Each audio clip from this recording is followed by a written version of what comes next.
Hey guys, in this video I'm gonna show you how you can delete or change Roblox textures in 2023. First, we need to click on the magnifying glass right here where our computer searches, and then here we want to search for Roblox player. After you have located the app, we want to right click and then select open file location.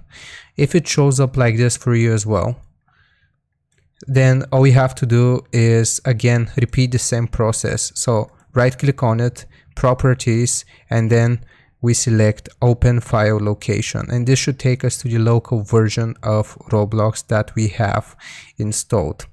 Okay, so this is what it should look like. Then here, if we want to delete a texture, all we have to do is go to platform contents, then we go to PC, and then here we can find the folder for the textures. So just click on it, and then right here you can select whichever texture you want to delete or whichever one you want to change. If you want to delete it, just highlight it like so, and then right click and press on delete.